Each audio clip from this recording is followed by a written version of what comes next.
والصلاة والسلام على رسول الله صلى الله عليه وآله وسلم እንደገና አሁንም ተመልሰናል እና አላህ ረብ العالمين خلق السماوات والأرض የራሱን ምንነትና ማንነት እየገለጠና እያስተዋወቀን እኛም ደግሞ አቅማችንን አውቀን በፈቃዱ እንድንመራ እየመከረን ነው ያለው ማለት ነው። ይሄንን ከሰማንና በአግባቡ ከተራመርን አላህ Subhanahu Wa Ta'ala የዘላለም እድልና ጽድቅ እንደሚሰጠን ነው። ካልሆነ ግን ሰማይ ብትወጣ መሬት ብትገባ የትም አታመልጥም እያለ ነው። ወለዚ አላህ ማለት አሁንም ያ ነው ይላል። ማስተዋወቁን ቀጠለበት። ይصوركم في الارحام ሁላችሁንም እያንዳንዳችሁ በማህፀን ጓዳ የሚቀርጻችሁ እንደፈለገ ሰውነት አካላችሁን አቀናብሮ አመል ያዛ ጠባብ ቦታ ውስጥ ምን አይነት ፍጡር 360 የአካል ክፍሎችን ገጣጥሞ አንጾ ህይወት ጨምሮ አንከባክቦ አሳምሮ በሰላም እንድትወለድ የሚያረግ እኮ ነው አላህ ማለት ይላል። ይሄንን ለማድረግ ሌላም ይችላል በዚህ የሚወዳደር ጽንሰነን የነኝ ጸንሼ አስተካክሌ አካል ክፍሉን ገጣጥሜ የማስወልደው የሚል ኃይል በአለም ላይ ታይቶ ተሰምቶ ያውቃል? ማንም የለም። ይሄ ብቻ ይበቃችሁ ማዕቀል ካላችሁ ወፊ አንፉሲኩም አፈላ ትብሲሩን እንዳለው ሌላ ሩቅ ነገር መሄድ እኮ አያስፈልግም። ስለ አላህ መረጃ ከፈለጋችሁ በራሳችሁ ዙሪያ ያለውን ነገር ብትዳስሱት በቂ ነው እኮ ይላል። አንተ ማን ነህ? መጀመሪያ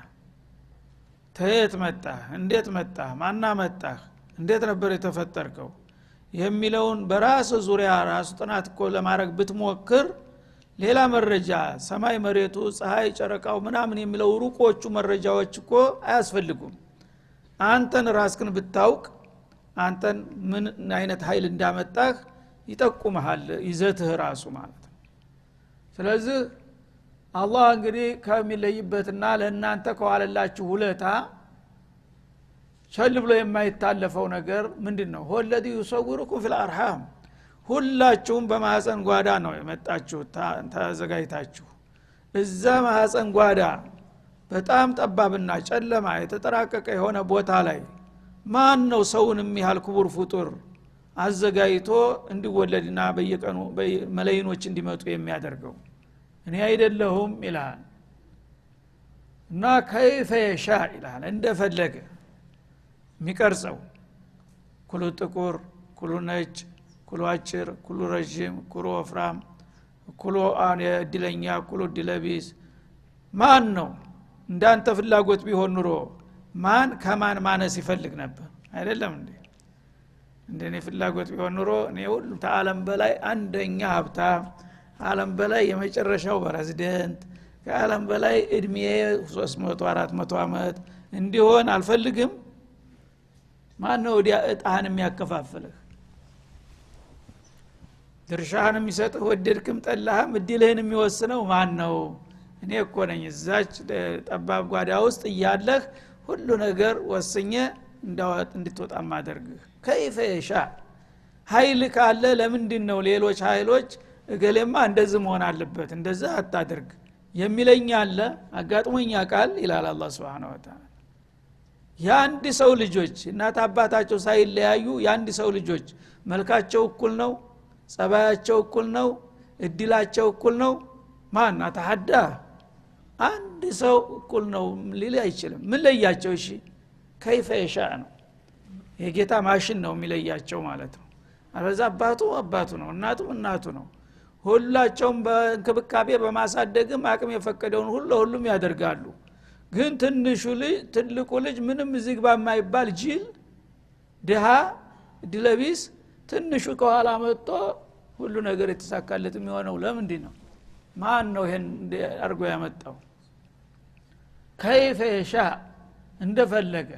ተኔ ሌላማ ከኔ ውጭ ኃይል ቢኖር ኑሮ እኮ በእንደዚህ አይነት ውሳኔዎች ላይ አሻራውን ታገኙት ነበረ። የት አለ? ለራሱ ሁሉ ሰው ፍጡር የተባለ ሁሉ ለራሱ ሁሉ ነገር እንዲሆንለት የማይመኝ የለም። ግን ሁሉም ሰው የተመኘውን አያገኝም። ሀታ እድለኞች የተባሉት አገኙት የተባሉት እኮ እነሱም ገና በመንሰፍሰፍ ላይ ናቸው በቃን አይሉም ተዛ በላይ እንዲጨመርላቸው ይፈልጋሉ ግን ገድቧል ወስኗል እዚህ ድረስ ነው ከዚህ በላይ ምንም ስለዚህ ይሄንን ብትረዱኮ በቀላሉ እኔ ጋራ ባልተጋጫችሁ ነበር ይያለ ነው ፊል አርሃም كيف يشاء لا اله الا هو እነዚህን ሁሉ ነገሮች የምወስነው መፈጸመው እኔ ከሆንኩኝ ታዳ አምልኮት ስለማን ይሁን ይላል ለማን ይሁን እኔ በማህፀን ውስጥ ሁሉ ነገር እንደፈለኩኝ ወስኜ እማመርትህ እማወጣህ እማመጣህ እምቀልብህ እማኖርህ እድሜህን ወስነው ለምን እኔ ብቻ ከሆንኩኝ ሌሎች ምን አበርክተው ነው የአምልኮት መብት መስጣቸው ነው لا اله الا هو كما لا رب سواه ከሱ ሌላ ፈጣሪ አስተናባሪ ተቆጣጣሪ እንደሌለ ሁሉ ከሱ ሌላ አምላክም ሊኖር አይገባም አልጉንሙ ቢልጉርም እኔ ጌትነቴን እኮ በእነዚህ ነገሮች ነው ያረጋገጥኩት ሌላው በምኑ ነው ጌትነቱን የሚያረጋግጠውና አምልኮት ሊሰጠው የሚችለው ይላል ማለት ነው አልዓዚዝ አልጋሊብ الذي لا يغلب ሁሉን የሚያሸንፍ ብቻውን ሆኖ ሁሉን የሚያሸንፍ ኃይል አለ ከኔ በስተቀር ይላል በማንም የማይሸነፍ አለ እስቲ ንገረኝ የትም የለም እኮ ሁሉን የሚያሸንፍ ብቻውን ሆኖ ማንም የለም በማንም የማይሸነፍ ማንም የለም በአለም ላይ አሉ የተባሉ ኃይሎች ሁሉ የተወሰኑትን ያሸንፋሉ እንደገና ደግሞ በሌሎች ይሸነፋሉ በተራቸው ማለት ነው በማንም የማይሸነፍ ግን አንድ አላህ ብቻ ነው አልዓዚዝ لا يغلب الحكيم في صنعه እንደገና ደግሞ በስራው በሞያው ፍጹም ጥበበኛ የሆነስ ማን አለ እንደኔ ይላል ማለት ነው ሁሉ ነገር ሐኪም ማለት الذي يضع كل شيء موضعه اللائق به ማንኛውንም ነገር በሚገባው ቦታ የሚያኖር ሰማይን ሰማይነህ ከላይ መኖር አለበት ምድር ምድር ነህ ጨለማ ጨለማ ሁን ብርሃንም ብርሃን ሁን ሁሉ ነገር ባለበት ቦታና ሁኔታ የደለደለና የመደበው ማን ነው በጥበቡ መሆን ያለበትን ነገር ሁሉ የሚያደርግ እሱ ነው ማለት ነው በዘፈቀድ በነሲብ አይደለም የሚሄደው በጥበብ በእውቀት ላይ ነው ስራው የሚመራው ማለት ነው ይህ የዚህ አይነት ጸባይ አለ በፍጡሮች ዘንድ ማንም የማይቸነፍ ሁሉንም የሚያቸንፍ የሚባል አለ በአለም ላይ የለም ፍጹም የማይሳሳስ ጥበበኛ ሁሉን ነገር እንደሚገባ ያንጾ የሚሰራ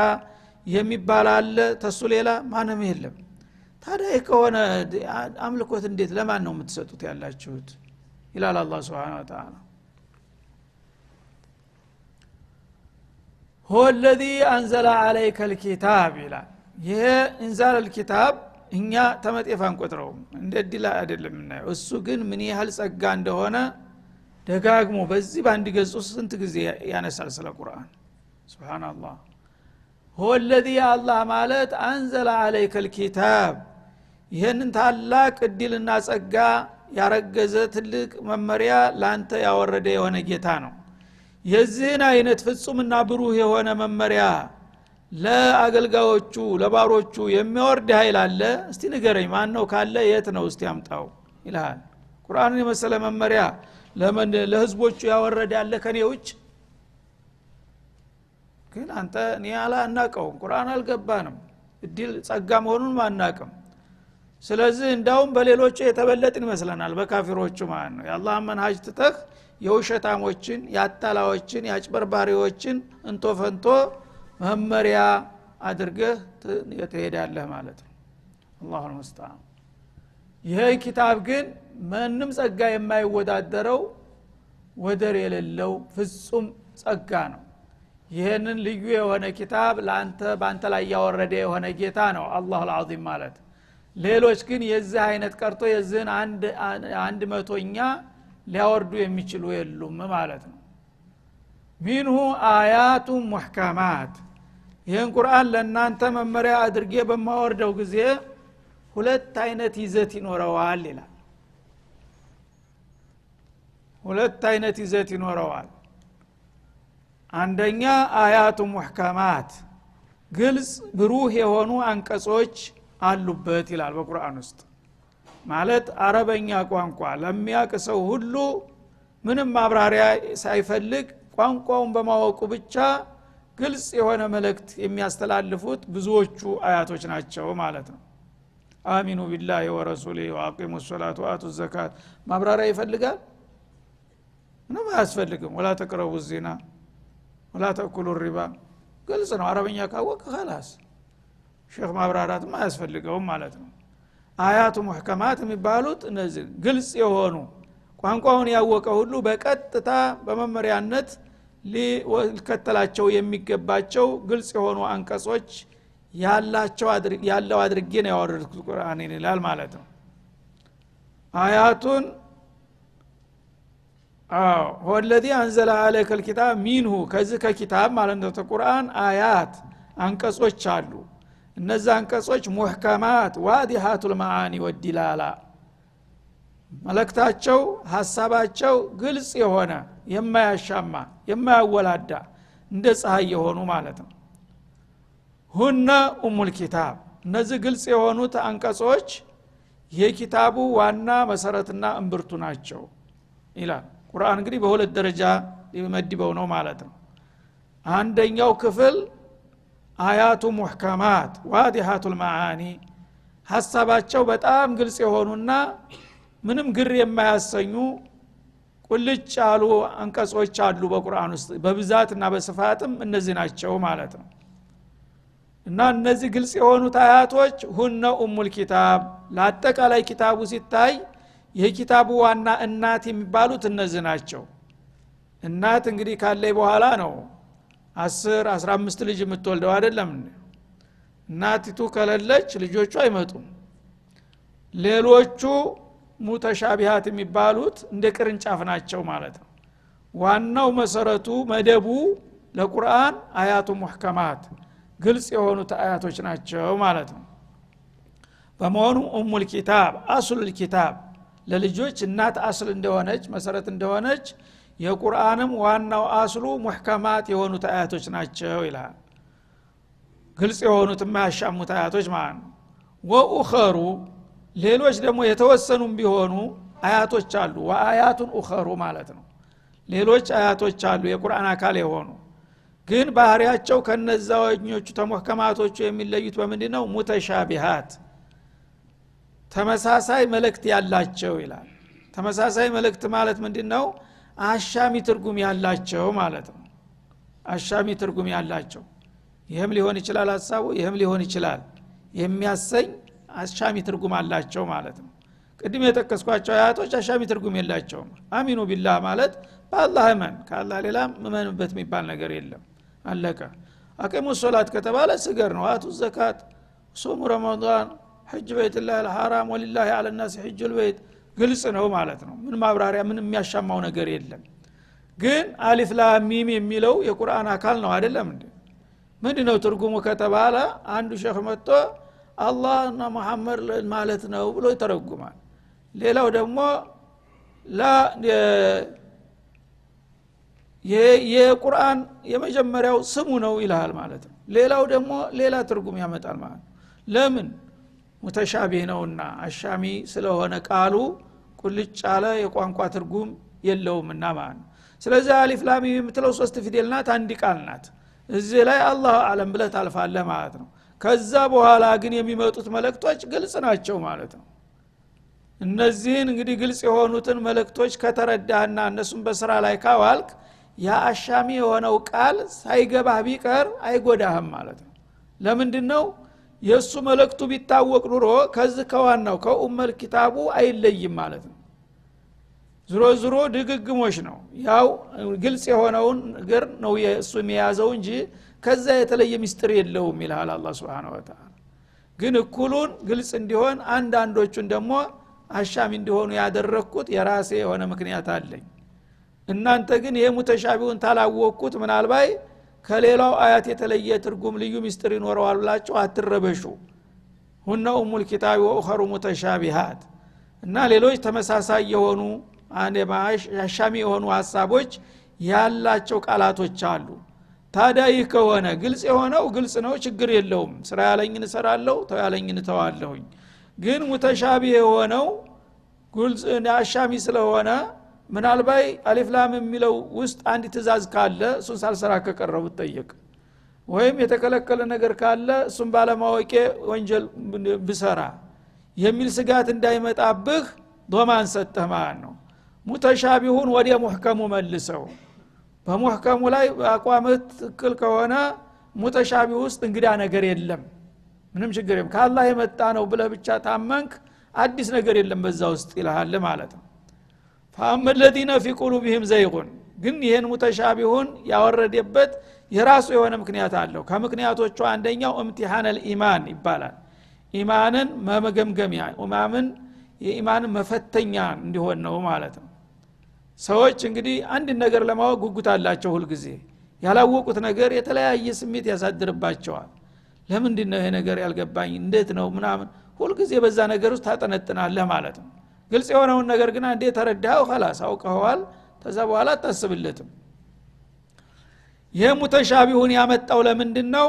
ኢማንን ለመፈተን ነው ማለት ነው እስታልገባኝ ድረስ ታልገባኝ ይሄ የአላህ ቃል አይደለም አላህ ደግሞ የማይገባ ነገር ስለምን ያወርዳል እያልክ ወደ ኒፋቅና ወደ ሽርክ ትሄዳለህ ወይስ እኔ ጌታ ያለው የጌታ ቃል ነው በጥቅሉ አምኛለሁ ተቀብያለሁኝ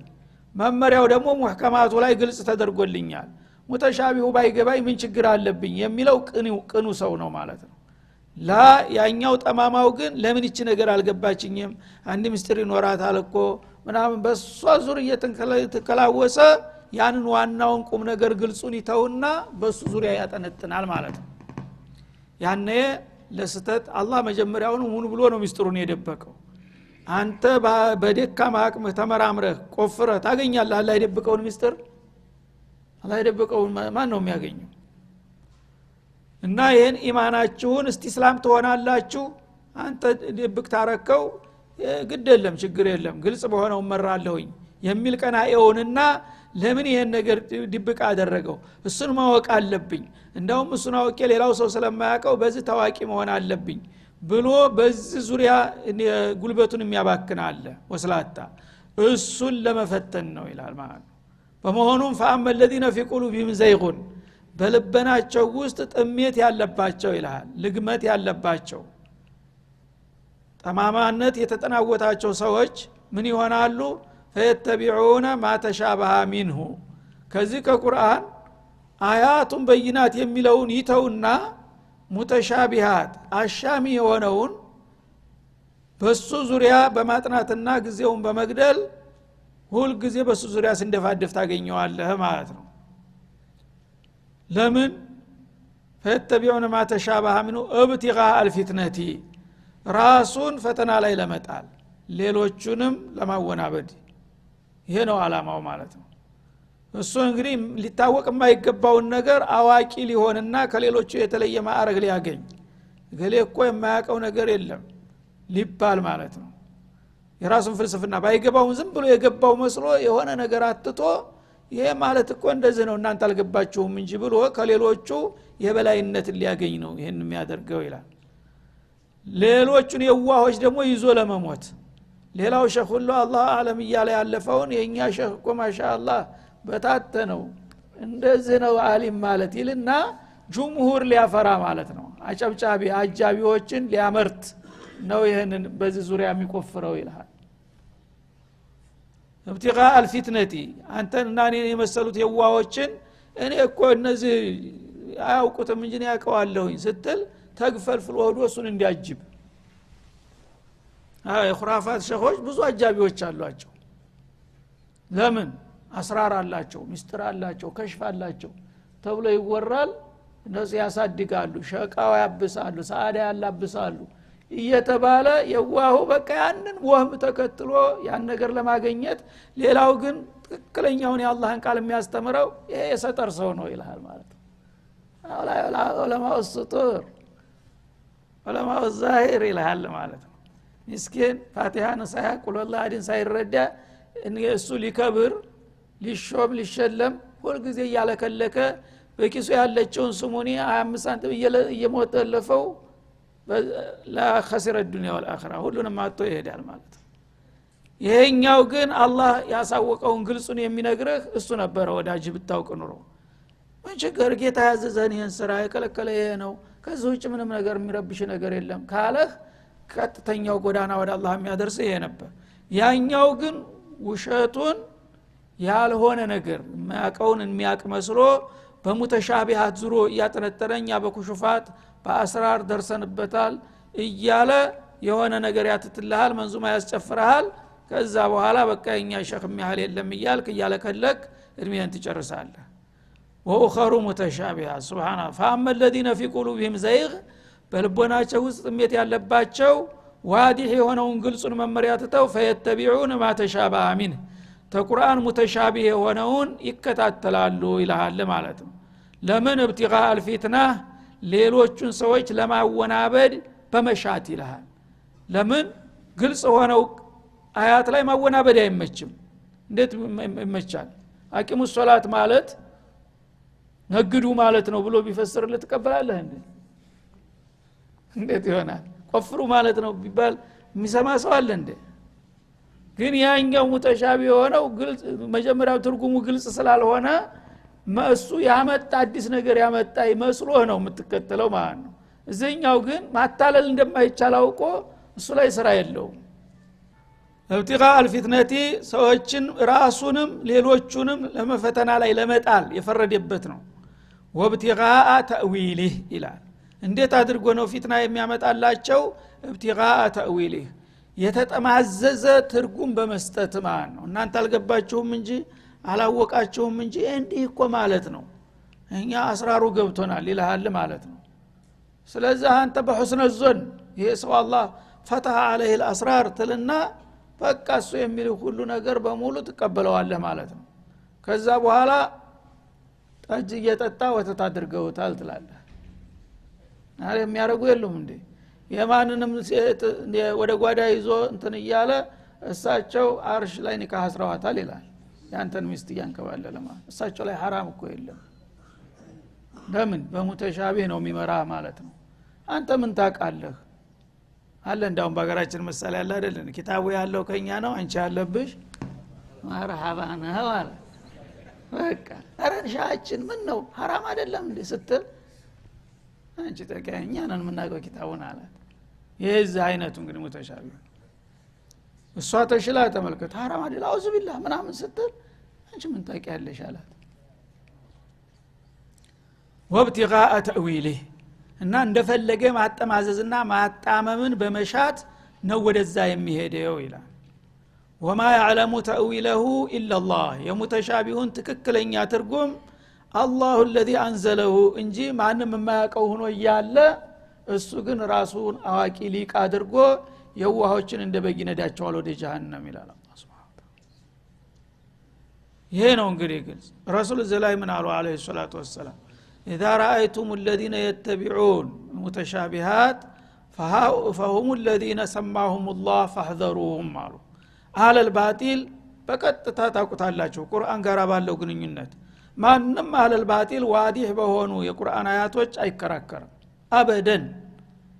ግልጽ በሆኑ አያቶች ስንት ሊቅ ጣራ የደረሱ ዑለሞች አሉ።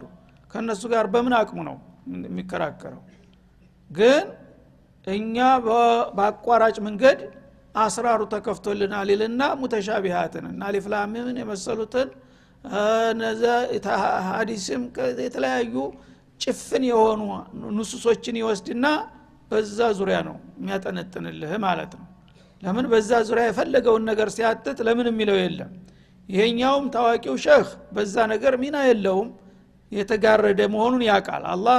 ሙተሻቢሃትን ያለኒ አላውቅም ብሏል ብለው እጃቸውን አንስተዋል። ሌላው ደግሞ ምንም የማያውቀው ጭርሱ መሀይም ነው። ይሄኛው ግን እኔ ያውቃለሁ ብሎ ራሱን ሊቅ አደረገና ሰዎች ደግሞ አንድ ነገር የማይታወቅን ነገር የሚያውቃለ ካሏቸው ሁሉ ጊዜ ያን ነገር ትኩረት ይሰጡታል። በዛ ምክንያት ሰዎችን ለማወናበድና ገደል ውስጥ ለመጨመር ሁሉ ጊዜ በዚህ የሚባትሉ ሰዎች እነዛን ታያቸዋቸው በጣም ተጠንቀቋቸው አሉ في صحيح مسلم رسول الله عليه الصلاه والسلام። እና ሙተሻቢሂን የሚከታተል ሰው ካንድ ከሁለት ሙተሻቢህ ላይ ኒቃሽ የሚያደርግ ሰው ካየህ አለቀ ይሄ ሰይጣን ቁራኛ ነው ሰዎችን በዛ በሙተሻቢህ ያምታታ ሁሉ ጊዜ ሽኩክ ጥርጣሬ ውስጥ ሐቅን እንዳትቀበል የማድረግ ስራ ነው የሚሰራው ሚናው ማለት ነው እንደ ሳሂሮቹ ማለት ነው ይህንን ተጠንቀቁ ብለዋል ወማ ያዕለሙ ተእዊለሁ ኢላላህ የሙተሻቢሆችን ትክክለኛ ትርጉም የሚያቀለም ከአላህ الواحد القهار በስተቀር ይላል ማለት ነው والراسخون في العلم بعلم الدين ጥልቅ ዕውቀት ያላቸው የትልቅ ዕውቀት ባለቤት የሆኑት ግን ያው ዋዲሃት የሆኑትን በይናት የሆኑትን አያቶች እና አሐዲሶች መረጃ በማድረግ በዛ በግልጡ ዘርፍ ላይ ጥልቅ የሆነ ዕውቀት ያላቸው ይላል የቁሉን ከሙተሻቢሁ አኳያ ሲጠየቁ ምን ይላሉ የቁሉን አመና ቢህ ሙተሻቢህ ከአላህ እንደ በይናቱ የወረደ መሆኑን እናምንበታለን ሙተሻቢሁም ሆነ ሙተሻቢህ ያ ዋዲህ የሆነው አያቱን በይናቱም ሆነ ሙተሻቢሃት መጀመሪያኛ ከአላህ የመጡ መሆናቸውን እናምናለን ግዴታችን ይሄ ነው ይልሃል ማለት ነው አመና ቢህ ኩሉም من عند ربنا كل من المتشابه والبينات منزل من ربنا ከጌታችን የወረደ መሆኑን እናምናለን በዚህ አንለየውም ሙተሻቢሃቱም ሆነ ያ ዋዲህ የሆነው ከአላህ በመምጣቱ ካመን ይሄ ነው የሚፈልግብን ይልሃል ማለት ነው ወደ ተግባራዊ በምንመጣ ጊዜ ግን ኡሙል ኪታብ አለኝ ይልሃል ማለት ነው አስሉ መሰረቱ እምብርቱ ዋዲህ የሆነው አያት ነው እሱም በስራ ላይ ከዋልኩኝ ያኛውን ሳይገባኝም ሳልሰራበትም በቀር ምንም ተጠያቂ አይደለሁም ነው የሚለው ዑለማ الراسخين ማለት ነው ወማ يذكሩ الا اولو الالباب እና የንጹህ አእምሮ ባለቤት እንጂ ይሄን ቁም ነገር ጠንቅቆ የሚረዳ የለም ይላል ጤናማ አእምሮ ያላቸው ሰዎች አቅማቸውን ያውቃሉ ሰዎች ሊያውቁት የሚችሉት አላህ እንዲያውቁት የፈቀደላቸውን ብቻ ነው ከዛ በላይ አልፎ ግን መሄድ ያላቅሙ መራመድ ስለሆነ እኛ ሙተሻቢሃትን ከአላህ መውረዱን ማወቅና መቀበሉ ብቻ ይበቃናል ከዛ ውጭ ስለ ሙተሻቢህ ብዙ የምንለው ነገር የለም ብለው ግልጽ ነው የሚነግሩህ ማለት ነው ይሄ ንስህ ነው ለኡመቱ ግልጽ ሆነው አቅማቸውን እንዴት ትልቅ ሸህ ተብሎ ይሄን ሳያቀው ቀረ ይሉን ታሳሸማቀቃቸው እኔ በዚህ ጉዳይ ይሄን ያህል ነው አቅሜ ከዚህ በላይ ምንም አላረግም ብሎ ነው ቁጭ የሚለው ይሄ ምንድነው አንተን ነስህ አረገለህ ማለት ነው ያኛው ግን የሌለውን ነገር ለራሱ ያላገኘውን ነገር አግኝቻለሁ የሌለውን አለኝ ብሎ ውሸት ይጭንብሃል ገፍትሮ ጀሃነም ይወረውራል ማለት ነው እና ኡሉል አልባብ ማለት ኡሉል ዑቁል السليمه የጤናማ አእምሮ ባለቤት ሁሉ ይህ ነው መመሪያው አላህ Subhanahu Wa Ta'ala ያወረደው ሙህከሙ ሆነ ሙተሻቢሁ ከሱ በመምጣቱ እናምንበታለን ከዛ ውጭ ግን መመሪያችን ሙህከም የሆነው ክፍል ነው ሙተሻቢሁን ግን በቲላዋ ተዓቡድ እንሆንበታለን እናምንበታለን ብለው በዚህ ነው የሚወሰኑት ማለት ነው ስለዚህ አላህ እንግዲህ Subhanahu Wa Ta'ala ሙተሻቢሃትንና በይናት የሆኑትን አያቶች በምን መልክ መረዳት እንዳለብን በዚህ መልክ አጠቃላይ መመሪያ አስቀምጧል አለፉትም ወደፊት የሚመጡትም እነዚህን አያቶች በሚገባ ከተረዳን በሙተሻቢሃት ዙሪያ ብዙ መረበሽና መጨነቅ አያስፈልግም አላህ ልባት ሰጥቶታልና ማለት ነው እና ሰዎችንም አህለል ሐቅና አህለል ባጢልን እዚህ ላይ ነው በቀላሉ ምንለያቸው በሙተሻቢህ ዙሪያ የሚከራከር ሰው አበደን احذروهم አሉ ረሱል አለይሂ ሰላም እነሱ ኸይር አለ ብላችሁ አትልከስከሱ እና ጨርቃችሁን አራግፋችሁ ሂዱ ትታችኋቸው ነው ያሉት ማለት ነው አሁን ግን አክስ ነው የዛ አይነቶቹ ናቸው ዓለምን እያጭበረበሩና እያሽከረከሩ ያሉት አህለል ሐቅ ደግሞ እነዚህ የሱጡር ሰዎች ናቸው ምንም ማያውቁም እየተባሉ የሚናቁት ማለት ነው هذا وصلى الله وسلم على النبي وعلى اله وصحبه والسلام عليكم ورحمه الله